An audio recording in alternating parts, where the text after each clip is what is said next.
Operation तुडवा राबवणार असा इशारा देणाऱ्या खासदार संजय राऊत यांना शिंदे सेनेच्या खासदारांनी जोरदार प्रत्युत्तर दिलंय.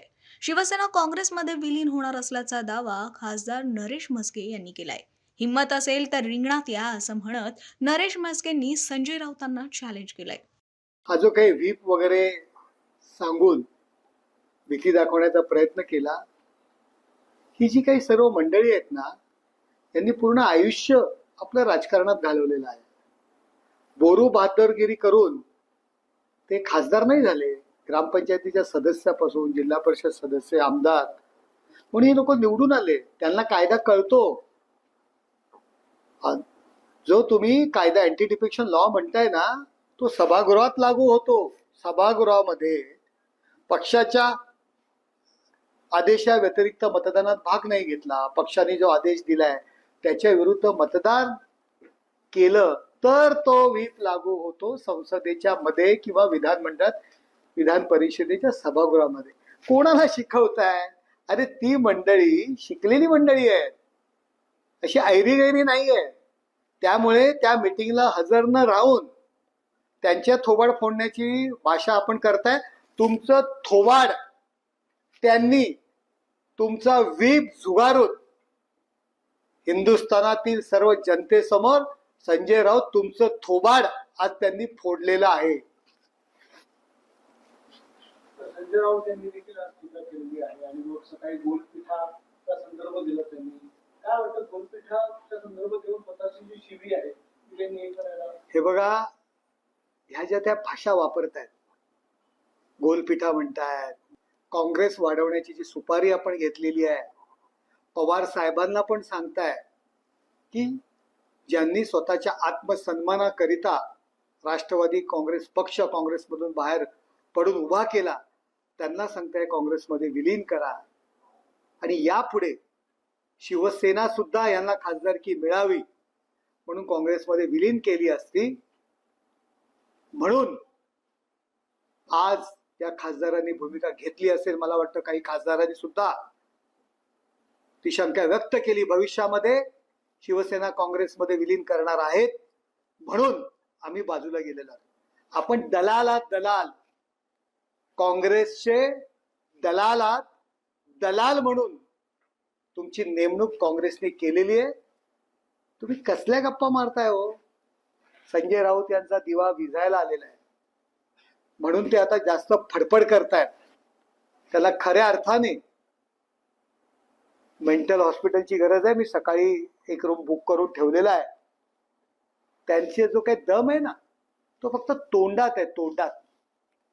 चॅनलच्या बूम समोर अहो मनगटात ताकद असावी लागते. हिम्मत असेल ना तर या रिंगणात शिवसैनिकच तुमचं थोबाड फोडतील. आणि काय एकनाथ शिंदेवर टीका करताय हो? एकनाथ शिंदेंनी सांगितलं म्हणून आमदारांनी तुम्हाला मतदान केलं, नाहीतर तुमचा टांगा आहे ना कधीच पलटी झाला असता. आता जे उरलेले 3 आहेत ना लोकसभेचे, थोडे काळ थांबा, त्यातले किती तुमच्या सोबत राहतायत ना ते बघा. 2/3 फक्त 2च लागतात, 3 पैकी 2 लागणार आहेत. जास्त उशारा करू नका. शिवसेना जी युबीटी आता आपण संपवताय, आत्मपरीक्षण करा. उद्धव ठाकरेंनी सुद्धा आत्मपरीक्षण करण्याची गरज आहे. तुम्हाला घरघर लागलेली आहे.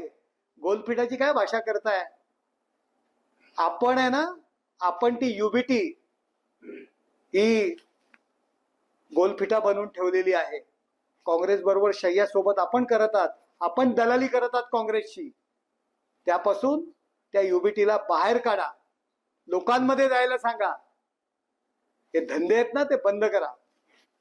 सर, ज्यावेळेस पत्रकारांनी प्रश्न अरविंद सावंतांना विचारला की भेट होत नाहीये उद्धव ठाकरेंसोबत म्हणून अशा प्रकारच्या भूमिका घेतात, त्याला या प्रश्नावरती देखील अरविंद सावंत भडकलेले पाहायला मिळाले. सत्य आहे. कित्येक खासदारांनी सांगितलं, संजय राऊतांना सांगितलं, अरविंद सावंतांना सांगितलं की तुम्ही आमची भेट घालून द्या, उद्धव ठाकरेंशी भेट घालून द्या. परंतु खासदारांना ती भेट घालून दिली जात नव्हती. आता मराठवाड्यातलं उदाहरण सांगतो. मराठवाड्यामध्ये विधान परिषदेच्या दरम्यान सगळ्या पदाधिकाऱ्यांनी सांगितलं त्यांचा विरोध होता विधान परिषदेने जागा डिक्लेअर केली सर्व पदाधिकाऱ्यांचा, परंतु कुठल्याही पद्धतीमध्ये त्यांची भेट घालून दिली नाही. विधान परिषदेचा फॉर्म भरण्याकरता 10 आमदारांच्या सह्यांची गरज असते. आमदारांनी सह्या करण्यासाठी नकार दिला होता. शेवटी पुण्यामध्ये फॉर्म दिला, पुण्याची बैठक आहे म्हणून सांगितलं आणि पुण्यातल्या आमदारांची सही घेतली. एवढी खतखत अंबादास दानवे यांच्या अर्जावरती 10 आमदार सह्या करण्यासाठी सुद्धा तयार नव्हते. मी सत्य या ठिकाणी बोलतोय, हा गौप्यस्फोट करतोय. भास्कर जाधवांनी सुद्धा नकार दिला होता. शेवटी पुण्याची बैठक म्हणून बैठकीच्या नावावरती सह्या घेतल्या गेल्या. ही परिस्थिती आहे यांची. ही काय भाषा करतायत, कुठल्या भाषा करतायत? एकनाथ शिंदे आणि श्रीकांत शिंदे यांना शिवसैनिकांची भीती आहे, त्यामुळे ती मोठी सुरक्षा घेऊन रस्त्यावरती फिरतात. हिंमत असेल तर सुरक्षा कमी करून तुम्ही फिरा, असं संजय राऊत, एकनाथ शिंदेने तुमची किती फाडलेली आहे. ती शिवण्याकरता टेलर पण तुम्हाला मिळणार नाहीये. दाबण जरी घेतलं ना तरी तुम्हाला ती शिवता येणार नाहीये. त्याच्यामुळे ह्या भाषा करू नका. तुमच्यापेक्षा जास्त कडक भाषा आम्हाला करता येते. एकनाथ शिंदे सोडा हो, श्रीकांत शिंदे लहान मुलगा आहे, 3 वेळा खासदार निवडून आलेला आहे, गरज नाहीये. परंतु संपूर्ण महाराष्ट्रामध्ये, उत्तर महाराष्ट्र, पश्चिम महाराष्ट्र, मराठवाडा, विदर्भ पायाला भिंगरी लावल्याप्रमाणे फिरतोय. या ना, हिंमत असेल तर या आम्हाला आडवे येऊन बघा. आडवे येऊन बघा कशी खोलून ठेवतो तुमची ती. कसली भाषा करता? तुमच्यापेक्षा जास्त तिखट भाषा आम्हाला करता येईल. आता ऑपरेशन तुडवा सुरू केला आणि तुम्ही रस्त्यावर आम्ही तुम्हाला ऑपरेशन तुडवा नाही, युबीटी बुडवा, हे संजय राऊतांनी सुरू केलेली मोहीम आहे. युबीटी बुडवा आणि काँग्रेस वाढवा ही संजय राऊतांची मोहीम आहे.